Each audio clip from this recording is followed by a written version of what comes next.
Welcome on into the show. My name is Deny Gallagher, and I'm joined by the snare campaign provocateur, the professor, the fish that's going to Pittsburgh. It's Benny Horowitz. What's up, dude? I always think of Pittsburgh. Remember Kevin Pollak and That Thing You Do? That's right. When he plays like the local radio DJ? Yeah. Pittsburgh. That's always what I think of when I go there. And the film Gung Ho with Michael Keaton, when the Japanese automaker comes to a small, sleepy Pittsburgh town and tries to take over. Pretty good movie. Yeah. So I believe it's The Dark Knight or Concussion. Those aren't the two Pittsburgh films for you? No, it's Dark Knight too. I mean, Hines Ward standing there when the field falls apart is pretty iconic, I would say. No, I've been to Pittsburgh 1,000 times, and I actually quite like that city, and it's got a lot of interesting pockets. And I mean, their food is like dangerous for me, but it's it's the only city in America where you can like easily order like, oh, I'll have a pierogi grilled cheese, I guess, which is awesome. But you don't want to play after housing a pierogi grilled cheese, so it's a 100%. Delicate balance. But no, I quite like it. I'm looking forward to the show, But so if you're in Pittsburgh on Sunday, head on down and see Benny do his thing. Pittsburgh.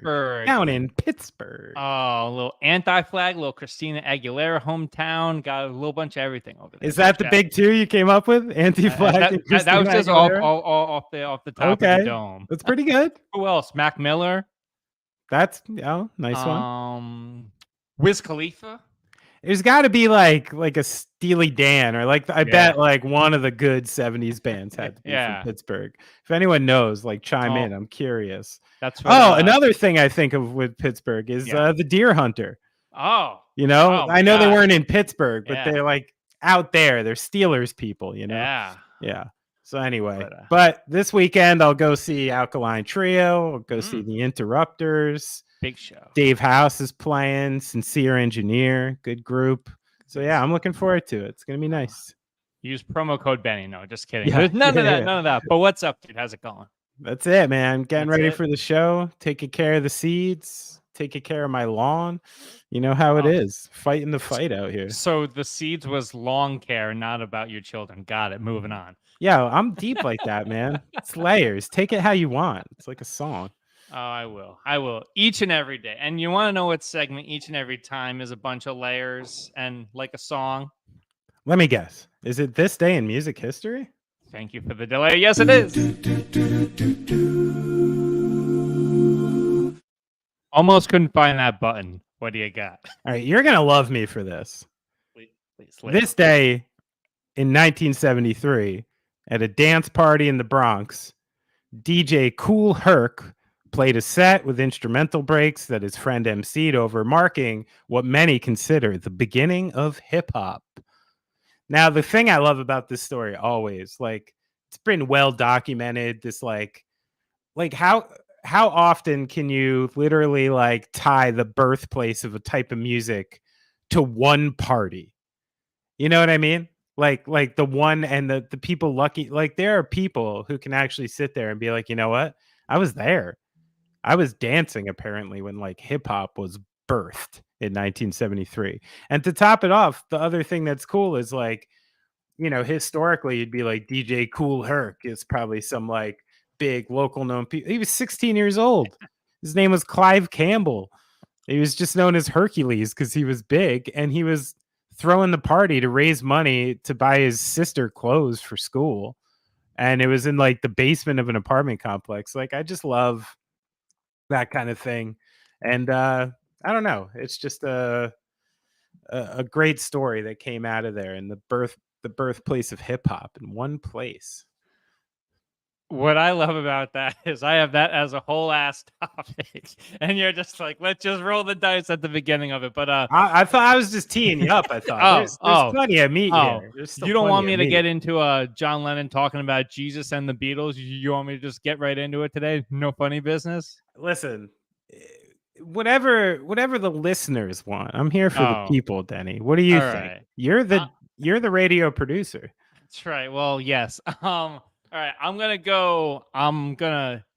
what's it called? Pause on the hip hop. Go with Okay. 19 because we're coming back to it in Let's 2 keep seconds. this day in music history going. That's right. That's All right. On this day in 1966, at a press conference held at the Astor Hotel in Chicago, John Lennon apologized for his remarks that the Beatles were, quote, more popular than Jesus. Lennon told the reporters, "I wasn't saying the Beatles are God or better than God or Jesus." I don't think he said it like that. That was just my own interpretation. I said Beatles because it's easy for me to talk about the Beatles. I could have said TV or cinema, motor cars, or anything popular, and I would have gotten away with it. So this day, 1966, soft move from John Lennon. Oh, what? Reeling it back? Soft move? Yeah, soft move. You Soft know, move, right? Yeah. listen, someone in that group, someone in that camp had to be a capitalist, and John Lennon maybe had some payments. He also probably had like parents, maybe like grandparents or something, who were like super into the church and just kind of like felt bad. He was still a white dude from England. So like turning your back completely on Jesus and the church, like you're probably scoffing your whole local community and your gran and stuff like that. I bet this is a softer landing than you think. Like, I bet this wasn't pressure from the outside, but this was like a Thanksgiving dinner, or not Thanksgiving, rather, like a bank holiday dinner, excuse me, with his gran, where she brought it up and he felt bad and then he reeled it back. I'm going to give John Lennon some credit today. I need to know this in terms of music and stuff like that. I have not seen, I don't think in my lifetime, I don't think I've seen a band do a press conference like they're like the Heatles after like game 6, like Right. just sitting up there answering questions. At what age or when do you think that stopped happening? Because I need to know the Mason Dixon line here. It's a good question. But yeah, you're right. That 60s thing where the band comes up for the press conference, like, you got to face the music, boys, like, wow. Yeah, it's a different world. I mean, maybe it's just indicative of how much more like, labels and people with power in the business had people by the balls, Yeah. like you can kind of run your own gamut now. And back then, if you didn't play that game, I think you would have been like culturally black bagged, That's right. So yeah. They rented a whole hotel ballroom for them. Now there's no way that the suits would be like, "Oh, we're gonna rent out a ballroom for John Lennon to talk to the media." You get 2 questions on a Zoom with Ringo Starr. That's what you get now. That's all you get. That's all the publicists will give you. Well, the publicists have been working overtime for this Hip Hop 50. Benny mentioned it just moments ago, but on this day in 1973, also hip hop was born. The woman that threw the party, Cindy Campbell, a Jersey City resident who was on up in the Bronx. She hosted it at 1520 Sedgwick Avenue up in the Bronx. And in classic music industry stuff, the cover for this party, girls paid 25 cents, boys paid 50 because of course. And her, as you said, her brother, who the community knew because he would just like always have his speakers and everything, pulled up, and as I say, the rest is history. Just a incredible thing, a back to school jam, as it was labeled, on August 11, 1973, kicked off hip hop and had a ripple effect that we're still feeling to this day. So, Benny, I want to, because this is a very important day, I want to break this down in 3 parts. In 1973, we're coming off the social justice era into the 70s where New York was broken, stuff like that.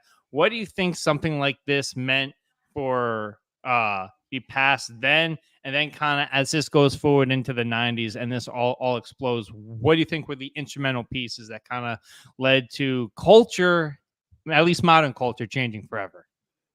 Well, I mean, I guess you got to look, the hip hop existed for quite a while before anybody knew what it was, right? So, this was 1973, and we have a good 10 to 12 years before you're seeing like what, LL Cool J, you know, some of the first people who started getting put on TV, Run DMC, who were, you know, getting video coverage and mainstream coverage, and it started moving a different way. I mean, I guess it kind of correlates with MTV, you know, when you actually think back historically, because, you know, for someone like me sitting in my room, like, I didn't really know what hip hop was until I saw, you know, a set of Adidas kick through the wall with Steven Tyler and Aerosmith, you know, like that was, you know, the connection to a lot of people. And then there is the Beastie Boys, who can probably be credited a lot with, again, taking people like us, you know what I mean, and getting us interested in a different cultural art form. And they did it in a way that was very unique to them. And I think, you know, they towed the line well enough that it never looked awful, you know, not to me anyway.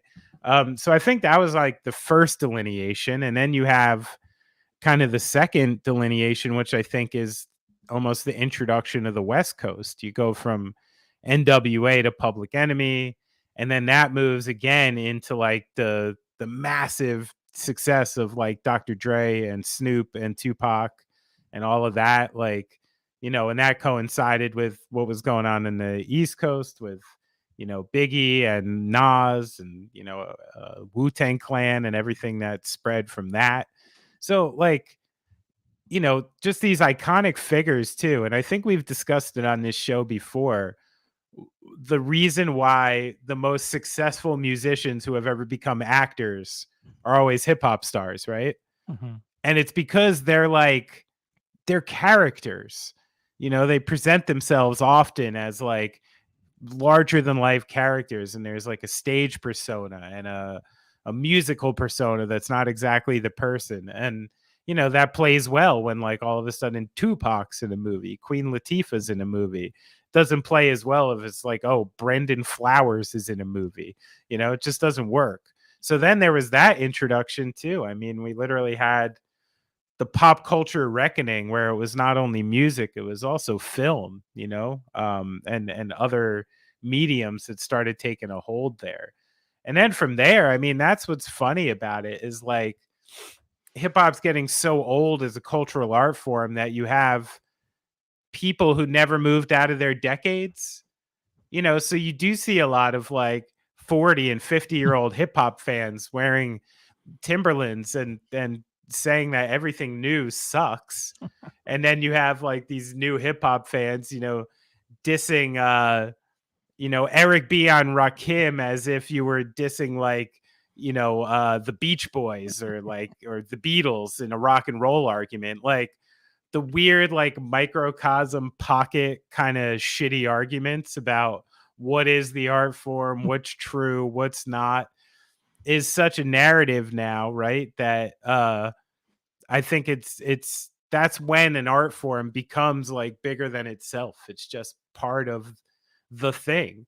And now I think like it's so intertwined with just like pop music at this point that, you know, it's the same as like rock became, where, you know, a pop star can just be performing like basically a stripped down version of a rock song. And a lot of pop stars now are just performing stripped down versions of hip hop songs. So, you know, to me, in that very long winded answer, that's some version of the line that happened. How did I do?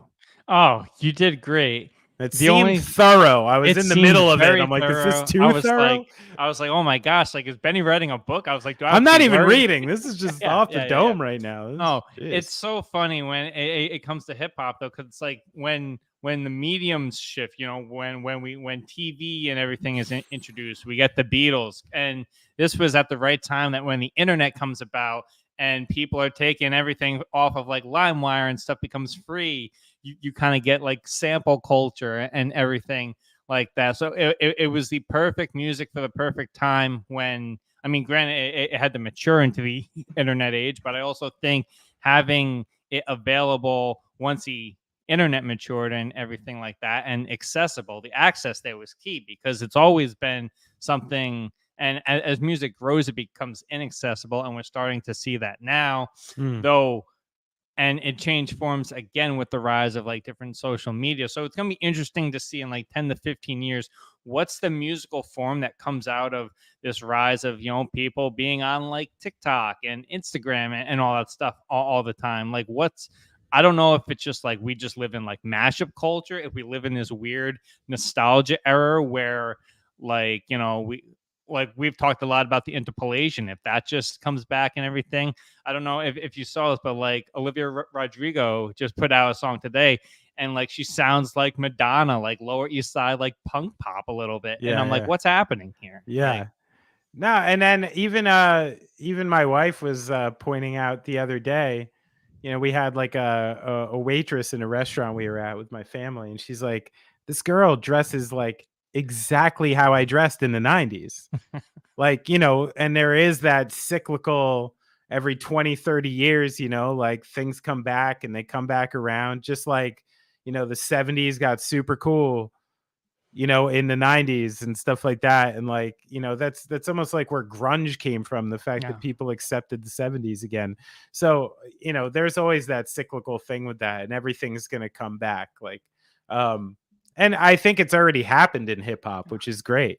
There was like an era of hip hop that was very chorus driven and kind of sample driven, and it was getting poppy. And then there was like another era of like backpack graffiti hip hop. Like, here we are again. So it's already gone in waves. And that's kind of the point I was making before about, it being such a massive cultural product now, that like the waves of it have gone through so many different things that it's just part of the thing now. It's Yeah. just part of the whole fabric, I'm here for it. I mean, I've Yeah. been like on board since I was a kid. I remember convincing my father to buy me the Boys in the Hood soundtrack, even though it had a parental advisory sticker on it. Thank you, Tipper Gore.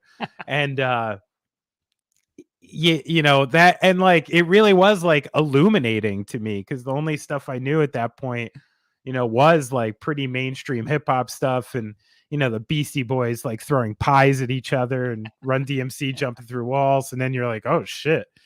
And it's interesting, as a grown adult, as a man in his 40s now, who's doing the family, and I think I have some wisdom about what this whole journey is all about now, and what I hope for people and stuff. Just the other day, I'm listening to Mobb Deep Shook Ones Part 2, Yeah. which is one of my favorite all-time hip-hop songs, and I've listened to it hundreds of times. And this is the first time I'm really like thinking, I'm like, fuck, this is 17-year-old kids telling really fucking sad stories. You know what I mean? Like I'm seeing in a different context now, which is like that messaging, which I once found, I guess, cool, kind of, and maybe romantic when I was younger. Now that I got my wits about me more as an adult, I do see it as more of like, shit, it's almost like a cry for help. It's like this 17-year-old kid telling you like these awful things they got to do just to survive. Yeah. And it's like, fuck, this is heavy if you decide to take it a certain way. And, I think that's, to me, that's like an interesting perspective that's happened with hip hop for me.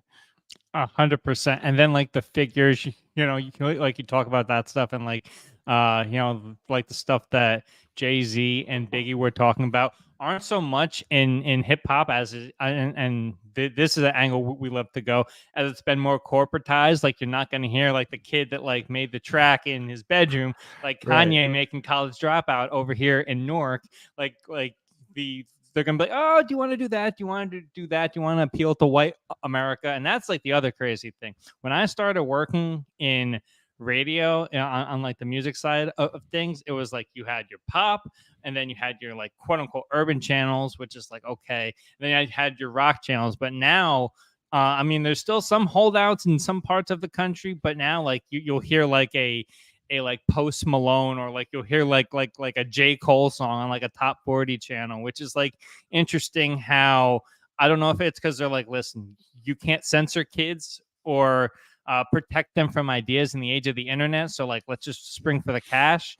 I think it's very good, when you have kids being exposed to all of this stuff and this ideas, because it's not the corporations area to like censor the stuff. Right. If something's popular and it sells, put it on the radio. I mean, Sure. you can't have F-bombs on Z100. I understand that, but there's a happy medium. Yeah. I mean, can there be anything that exists for a lot of people before somebody not that interested started making tons of money off of it? Do I think everybody that makes money off my band likes rock and roll music? No, I do not. Yeah, where do we stand on like Jimmy Iovine, who is very much like no. That's a left turn. Where do I? No. Piece of shit, no, Petty. No, I'm thinking about it because he's like attached to Petty. He's attached to Stevie Nicks. He's attached to Bruce, and then he comes in. He sees in the this hip-hop thing game growing, too. and you say I made a left turn. He made an entire left turn and profited off of something. I don't know. I don't want to. Here's the thing. You know what? I do have some insight into this. Okay. Listen, like the best managers, the best engineers and producers, a lot of times, literally, it just comes down to taste. Yeah. And you do have to be like, in order to understand what's going to come next, you have to be a student of the thing. Yeah. And you have to understand its ebbs and flows and its waves. So I'm not going to take away complete credit to people who always attach themselves to really good things. There is a skill in that. You have to understand culture and you have to understand taste. I'm not saying there's like zero skill in it whatsoever. The thing I reject about it is how much credit some of these fucking people take. You know what I mean? Because the thing you always have to remember is they're lurking in the shadows of someone else who's actually creating it. And that's the people who are actually doing it. And I think a lot of the times it's been a fun thing for the industry to really place themselves as puppet masters where this genius was unlocked because of me. I happen to think the genius would unlock itself one way or the other, and you just happen to be smart enough to jump on a good thing. So that's kind of where I would stand on a Jimmy Iovine. I love it. All right, let's move on, shall we? Let's. I can feel Benny sweating all the way over here. All right, so let's move on to the writers' strike. We've talked about this. A update on a story that we've been doing a bunch this summer. The Writers Guild of America strike, the Hollywood strike as it's become known now, has hit day 101, and they're finally getting back to the table. Both sides have remained at odds over important issues during the writers' strike.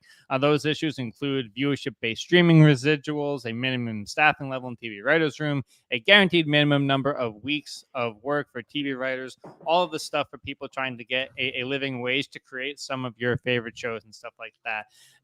As it's been interesting to see the impact of the SAG-AFTRA getting in on this and making and being able to garner the media attention that I think a story like this requires. But the WGA, the union that started it all, and the producers are getting back at the table. Not quite sure what gets done here. I like that the studios are going to try to hang on to as much as they possibly can. But allegedly haven't talked to each other, which is, you kind of want to be on the same page if you're going to collectively bargain. So do you think it's a good sign that things are thawing and they're getting back to the table? Of course. Yeah. Like, I mean, it's what I want. Like, I want it. I things like this, I just wish weren't things. Yeah. I just want to enjoy watching TV without feeling bad. You know what I mean? But I do feel bad because they need better contracts. And, I think the things they're asking for seem pretty reasonable. I'm not like extremely well versed on it, but it's like, I'll always almost go to the idea in something like this that there's plenty for very few and not a lot for most, even in this world where some people. So, essentially what I see here is artists asking for a bigger chunk of art. of course, corporatized art, but it is what it is. So I want to see it go to the table and them get what they want and this be over with as soon as possible. So hopefully that's a step towards that. Yeah. Hopefully that happens as well. I'm a former SAG-AFTRA member, I know. I pay my dues. You can't appear on the late night shows without being well, you can appear. You can't get paid from the late night shows unless you pay your SAG-AFTRA dues. So I am a former member, I was expecting when we started this to get black bag, but apparently SAG-AFTRA was like, boy, you're good. You're good. Speaking of big money, Benny, do you want to keep this is going to be the big money conversation? This is too funny. I want to talk about it. It's too funny. What? The lottery? We're going lottery first. I thought we were talking about billionaires beating each other up first. We will. All right, let's go to the lottery. Okay. All right. Okay. Benny, somebody won $1.5 billion with a B dollars in the Mega Millions jackpot on Tuesday night. If that's you at home and you haven't checked the news, your winning lottery number was 13, 19, 20, 32, 33, 14, which I'm pissed about. Yeah, that's some of my roulette numbers. That's pretty good, actually. Me too. Yeah. Wait. When you do roulette numbers, I go 4 for my girlfriend because that's her lucky number, birthday, right? Then I do 8, 14, 32, 23 for Jordan, 34. So I do that across the board. So I go Giannis, Kareem, Jordan, Thierry Henry, Clint Dempsey, girlfriend's lucky number. What's your logic? I'm not giving all of them because I think that's just like bad juju to the gambling gods. But I will relate with you that a lot of mine are based on basketball. 33 is because of Patrick Ewing. Oh, Patrick Ewing. 100%. Okay. I do try to keep some LeBron numbers on the board. Oh. And always, just because I'm a punk rocker, lucky 13, man. Black Cat, always got to get played. But my kids are in play. Random New Jersey Nets, like there's some funky stuff to the logic. But I'm not giving it all up. Fuck that. Maybe I'm not as superstitious as Benny is. I had 32 for a while, not because of Magic, but because that was Jimmy Butler's Marquette number. There you go. So there you go. Gotta, for me, it's funnier just because it has to do with more of these random people. Some of them that I've met, but most of them it's they made one shot one time, and I'm like, roulette. Give it. Oh, totally. No, it's hilarious when I'm sitting at a roulette table around 7 other people, and I hit on Quincy Doobie. Which oh my gosh, it's happened. Dude, it's happened. Him. Oh my gosh, back in the day, him versus Chris Thomas in these. I love Doobie. Quincy Doobie. One of my favorite Scarlet Knights of all time. This podcast is slowly devolving into dudes naming old players, which is like if I start going into 90s Rutgers basketball, which I can do, it's going to get real Jersey real fast. But my main question for this, I brought if you won a cool 1.5 bill, would your life change, or would you fly so under the radar and only make small life upgrades at a time? I gotta say, I've thought about this a lot. I've read about it a lot because statistically, there's a lot of strange correlations to winning money like this. Normally not good. So I would honestly, I think you cannot maintain your life anymore if you are pocketing $1.5 billion. So I think it's naive to think you can just go back home, send your kids to school, do your shit, have normal conversations with people as if nothing happened. No fucking way. And also on top of that, you're now viewed as a lot of people as a resource. This is now someone who can invest in my thing.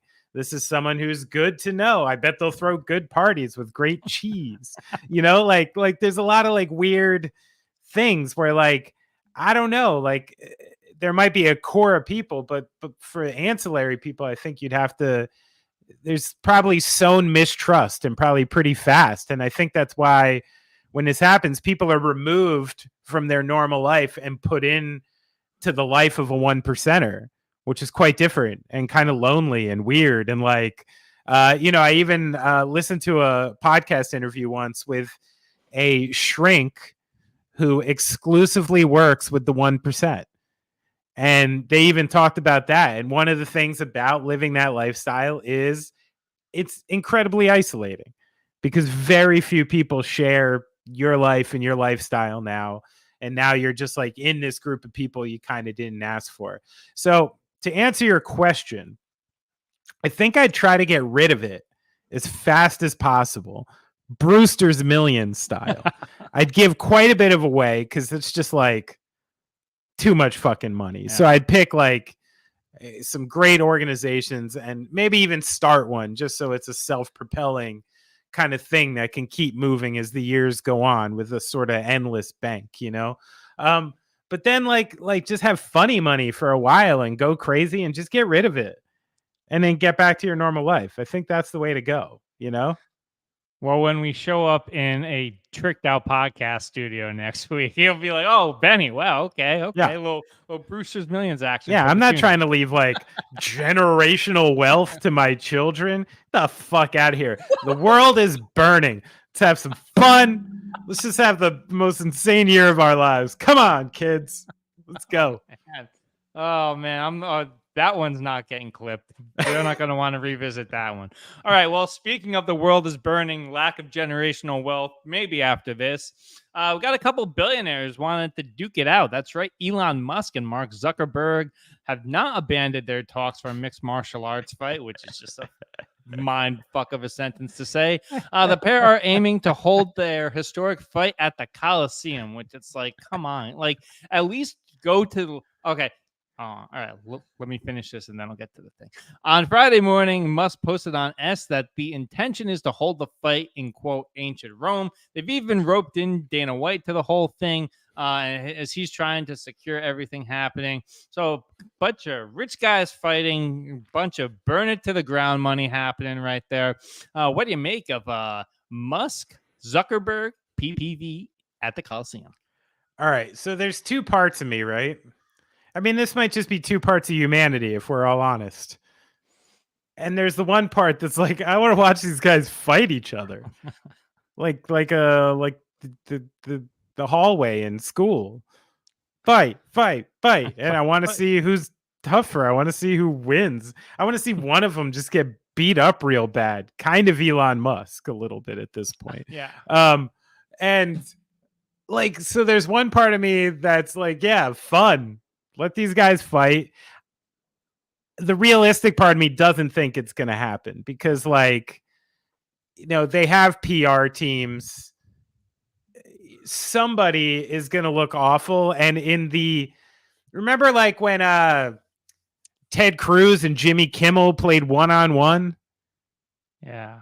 Nobody won that. You know what I mean? Nobody walked away from that going like, yo, Cruz can ball. He looked good. Like, it just looked like old, fat guys who don't really know how to play basketball kind of trying to play basketball. Yeah. And so this is like a bad look all around from a publicity standpoint and all that. Like, even if you're raising money. Then there's another side of me. You know this side of me, which is the total killjoy. The reason why I'm not that fun to be around as much as you would think is like, this is bad for society. Yeah. This is very idiocracy. When I heard about this, I just thought about Terry Crews, Hector Mountain Dew Camacho riding in on a quad, like fighting like the new Iranian president, like who calls himself like the Persian prince. And this is how we're going to solve like nuclear situations or something, is like this. It's kind of another step towards that, and sort of the commodification of violence and how dumb we are. So there's a stupid part of me that really wants to see this. And then there's another part of me that is so sad that it's even a thing. Yeah. No, it's 100% sad. This is the gauntlet of human emotion here. My entire thinking about this is like, we went from a Roman Empire society where like they would put the dregs in there, the people that they wanted to discard, and now we're putting our richest in the middle of like combat. What? For attention? So over the course of this entire span of time, it's gone from, oh, people want to be wealthy, they want to rise up through like war and sacrificing their life, to now we will do anything for attention. It's so crazy. Listen, I mean, the Zuckerberg thing, getting into jiu-jitsu and him showing up to tournaments and stuff, I didn't mind that. I was like, this guy, he lives life. He's a rich guy. I know a lot of people who train and do stuff like that, and it keeps him in great shape. And you can walk into a bar and now feel like you can headlock another man if you need to. I know where this comes from. Good for you. We were supposed to be out hunting bears. Now you have to learn how to headlock someone. I get it.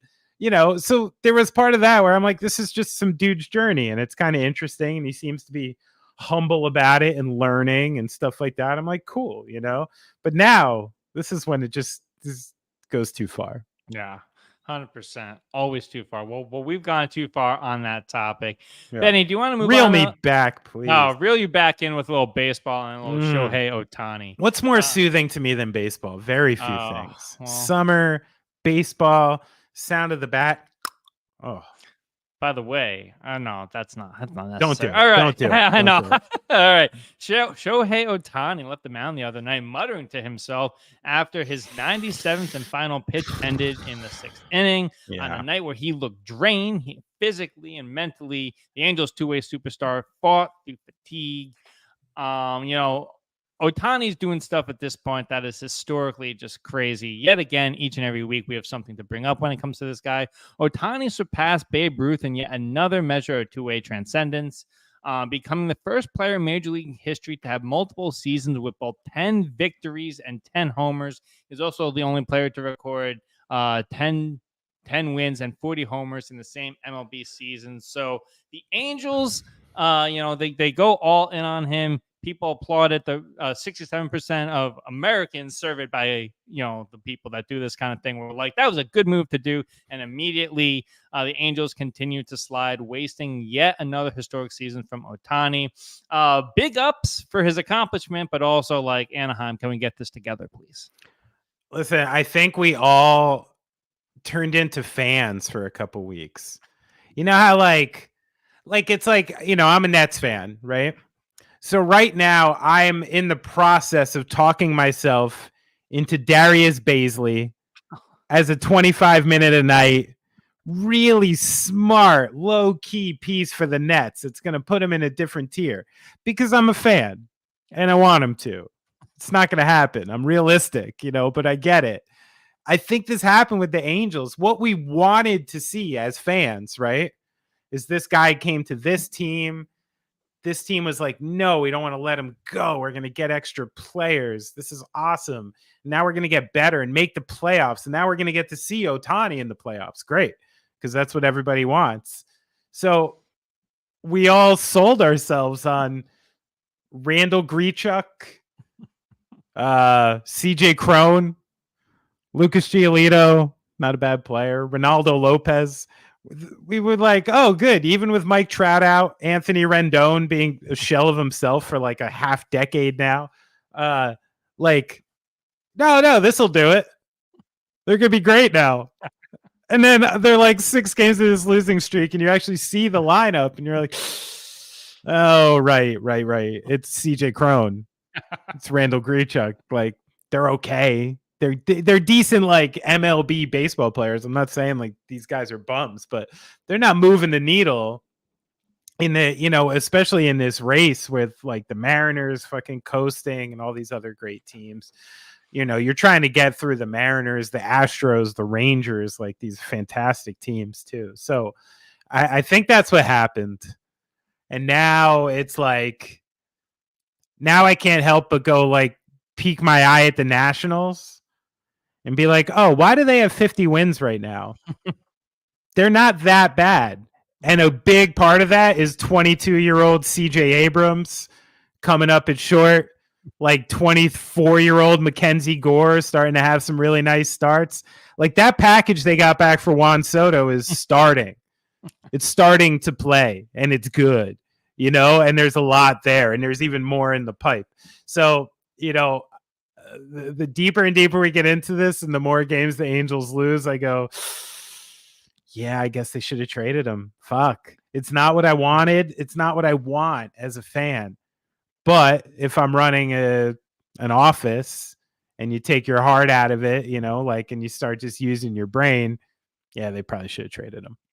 It's so interesting because I feel like there's two organizations in baseball right now. There's the people that are GMing the team like you did 15 years ago, and then there's the people that are like, no, like this is like a sum of all parts game, and if it's failing at the deadline, you build up for 2 more years from now, and then you could have some guys that can compete. That's the Nationals, a bunch of these teams that have like done this have sold these marquee guys that go on to these big contracts to other teams, and you start to see that the tide raise all boats, so to speak. So it's very interesting what's happening right now. Big money, not the answer in Major League Baseball. Who would have thought? Yeah. And now, in a way, it's good for Major League Baseball because, like, they're going to have a very, very easy time having an NBA-ish offseason now. Where is Ohtani going to go? I think he's going to get Ohtani's agent's going to get a call from Rob Manfred being like, listen, even if you know where you want to go, please string this out for a couple months. You know what I mean? Please. And because it's going to be Ohtani mania, especially since it's going to be probably the largest contract in North American sports history, I'm assuming. So can't wait. We will see what that looks like come the winter time. But let's talk about the NL MVP because that thing has been heating up. It seemed all season like it was going to be Ronald Acuna Jr. to lose. But man, Freddie Freeman, has fought his way back up to here. If you look at RBI totals, Freeman has 81 to Acuna's 68. And if you look at how their bats impact winning and on base percentage, the edge also goes to Freeman there as well. Protecting the batters around him in the order. I want to know from you. Acuna has been fantastic. Freeman coming on. Who do you give the MVP nod to in the NL? This is one of the more fun statistical anomaly like MVP races that I've ever seen right now because, listen to the comps. Freeman's hitting 345, Acuna's 340. OBP, Freeman 423, Acuna 422. Runs scored, Freeman 101, Acuna 101. Freeman 157 hits, Acuna 154. Power numbers, Acuna's slight edge, 26 home runs to Freeman's 23. Walk numbers, slight edge to Acuna. The only thing that actually really stands out from one another is the fact that Acuna has 53 steals to Freeman's 16. And, we can talk about how much we think stolen bases affect winning. How much do you think stolen bases affect winning? Yeah, I think that they're a pretty significant part of the equation. Especially in like they changed the entire rule for the pickoff because it makes for a better TV product, and also guys, what's the one baseball play we've talked about on this podcast all year, and it was Elliot De La Cruz stealing home. That's right. Yeah, impacts winning. So you have that, like the normal things you would look for to kind of move the hands of justice here. Would be like, oh, okay, like this guy's on a winning team, this guy's not, something like that. They're both first in their division by a wide margin. They're both in stacked lineups, so you can't use that, to anyone's credit or discredit. Like they're doing this on their own. Like how Aaron Judge just carried the Yankees on his back last year. Like Freddie Freeman's got a stacked lineup. He's got Mookie Betts hitting in front of him, who's, if it wasn't for these other two guys, he'd be making a run at MVP this year. And then Acuna is in the lineup with Matt Olson, who's the best power hitter in baseball this year. So, not to mention Ozzie Albies and, fucking Austin Riley, like that lineup is stacked. So they're both in first place. They're both in stacked lineups. Here's one thing that I think gives Acuna a slight edge besides for the stolen bases is he leads off. And putting these numbers up as a leadoff guy kind of has a different effect, right? I think it makes you stand out in the pack more. The fact that you're not only having this MVP season, you are far and away the best leadoff person in baseball, which is, with numbers like this, I can't, not start thinking about like Ricky Henderson and the impact, he had on winning and and everything in that. And then there's the other thing, which is Freddie Freeman's already won an MVP. He won in 2020. So, baseball wants marketing. Acuna is like one of their super fun young players. So at this point right now, I'm giving the slight edge to Acuna, even though that Freeman's having a, historic season himself. I love it. Yeah, no, you got to spread the wealth. I don't know if baseball writers are as vindictive as NBA ones are, but NBA writers would be like, no contest. We got to anoint the new king, if you will. So. Yeah, and I think it's fun. I don't know. But, there's still a lot of baseball left. 100%. A lot of things can happen. So it always takes, one series where you go 0 for 12 and the other guy hits a few home runs to kind of move the needle quite a bit. So a lot of baseball to go. A lot of baseball, a lot of NFL training camp. And do you want to talk about the new king of New York, Mr. Aaron Rodgers, Mr. Hard Knocks himself? Mr. Hard Knocks. I love how the Jets were like, please, we don't want to do it. And the NFL's like, no, you have to. Yeah. You have no choice. Sorry. Shouldn't have signed Aaron Rodgers. Sorry. Yeah. No, but they love the attention down there on one Jets drive any way that they can get it. But, we're not going to talk about his football prowess today. I think he made maybe one of the most controversial decisions that he's made is where he decided to buy his house, because this just shows Aaron Rodgers buys his $9.5 million New Jersey crash pad, where I'm sure he's just going to have install underground bunkers so he can do his darkness retreats, have team get-togethers there. Yeah. I'm an expert on New Jersey. Yes. So, and I don't know where he bought his house. I am fascinated to hear. What is it? What town? What shit Bergen County town? $9.5 million. Yeah. Am I right? Shit Bergen County 11. Town. It's a little closer to New York. He is on the border of Montclair and Cedar Grove for $9.5 million. So he just wants to be on that New York City life right there. What I'm hearing. I wanted to hate. It's a very nice area that I just could simply not afford to live. No, it's, what? This actually kind of like fits in for Aaron Rodgers. The Montclair area has a little intellect. You know what I mean? It's got an art culture. It's got a music culture. There's some things going on down there that I think lend to a guy like Aaron Rodgers, who, likes to wear like ponchos, nice sweaters, and like, he's going to want to go to maybe he'll go to Montclair Film Festival next year and make a little appearance, or something like that. I kind of like this. That's a nice. Wow. Yeah, I approve. That's kind of unbelievable to me. Are you shocked? Yeah, because I thought we're in mutual agreement on how we feel about Montclair, but I guess you have had better positive experiences. Actually, am I even talking about? It's not bad. You know what Montclair has? They got a veggie heaven. Okay, well there we go. And I know you've been bought off by food. You're like you got to know that veggie heaven for a vegetarian in the 90s in New Jersey was a very important place.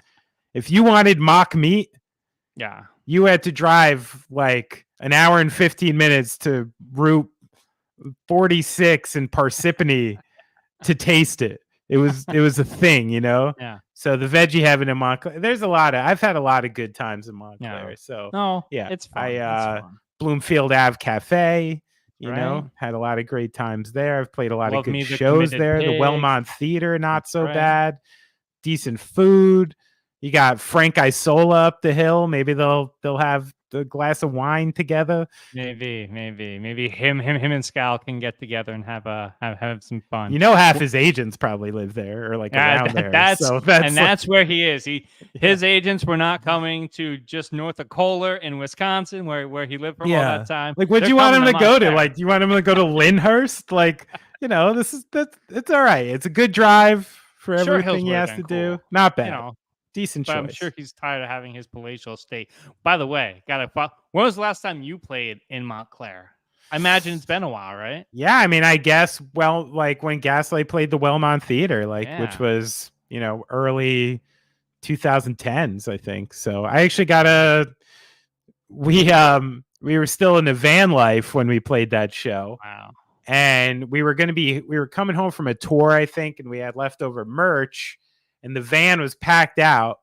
So I had to pack my personal car with boxes and boxes of Gaslight merch, got pulled over and got written a ticket on the way out of town.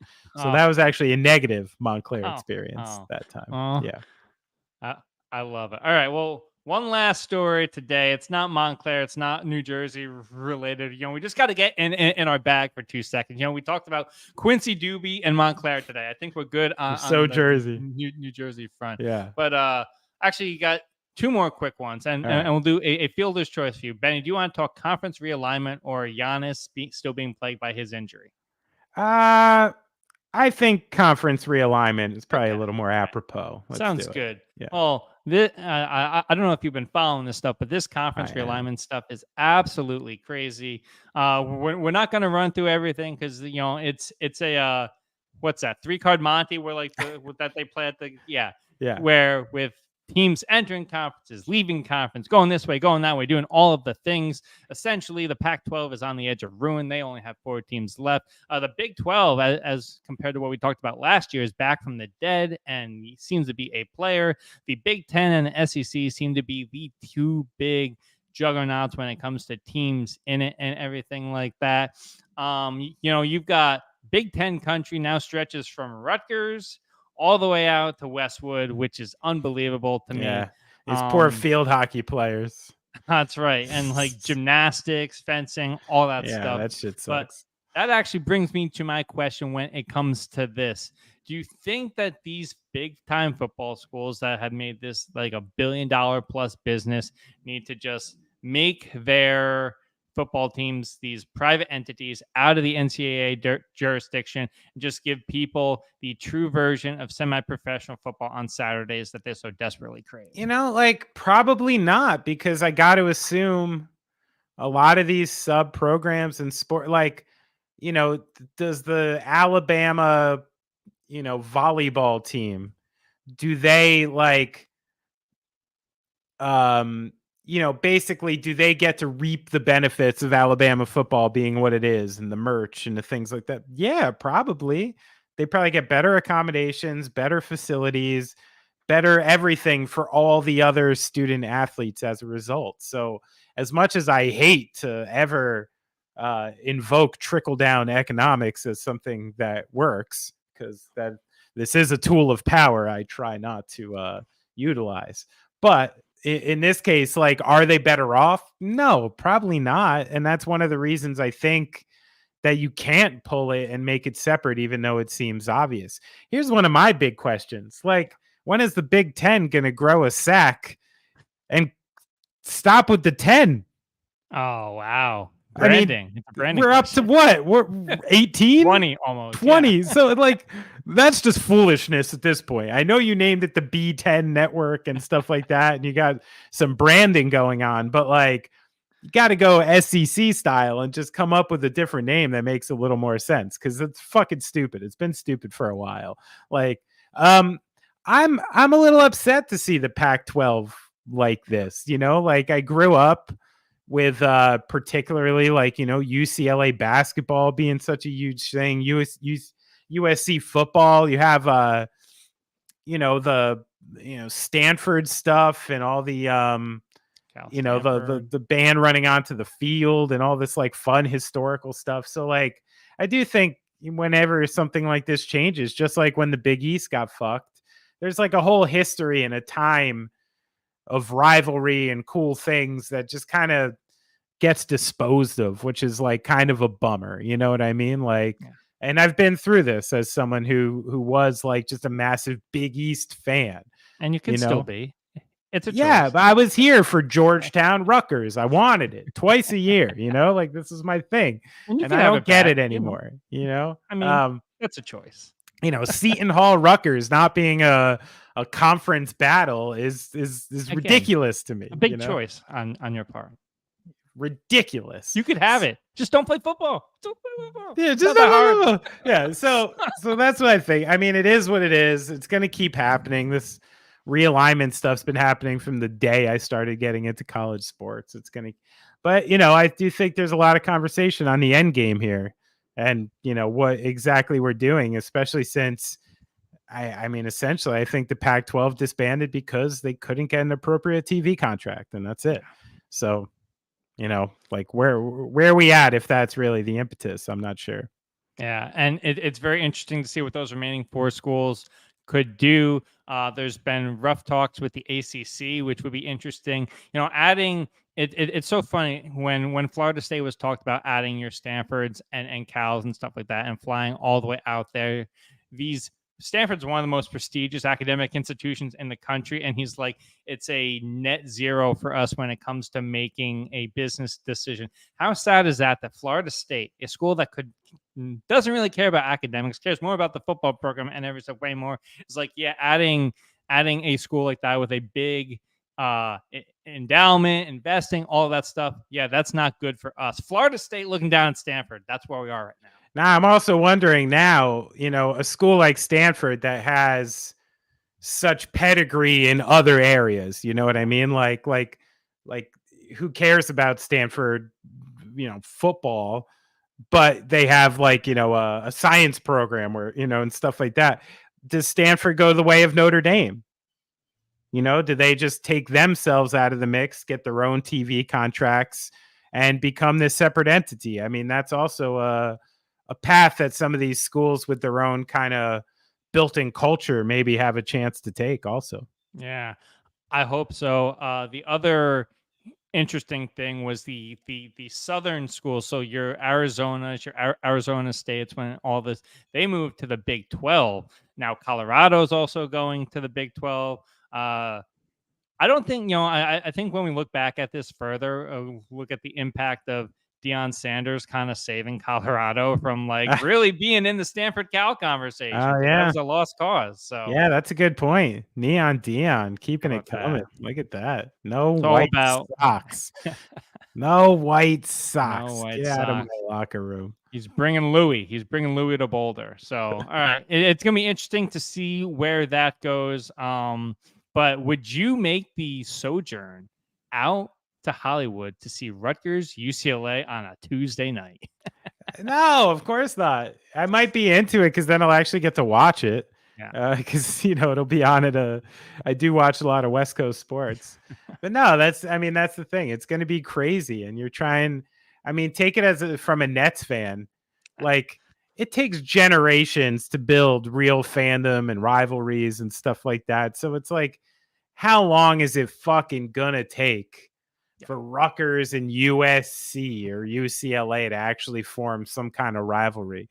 Decades. And by the time they actually do it, they're going to realign again. So that's where, there is a cap to this stuff where, I mean, when is it going to stop? And when do you actually lose fans as a result, Well, when you want to get serious about basketball again, Madison Square Garden every March. Join us. The water's warm. All right. Ways to get in contact with the show. You can email us at thetuneuppodcast@gmail.com. 2 P's in there. Follow us on all the social platforms at the TuneUp HQ, Twitter, Instagram, TikTok. Be sure to subscribe to the YouTube channel that you've already been watching already. Thank you very much. If you want to follow Benny, he is at Benny Horowitz on Instagram. Got the big Little Steven shout out. Didn't even bring that up today. Pretty good. Pretty good. All right. I am at Deny Gallagher. Benny, you got anything else? Yeah. Hey, Denny, it's a pleasure doing this show with you. Oh. I hope you have a great week, Thank you. You're welcome. The show has ended. Go in peace. Everybody love everybody. you've been listening to There and you go. watching the tune-up. It's yours. Someone's got to do it.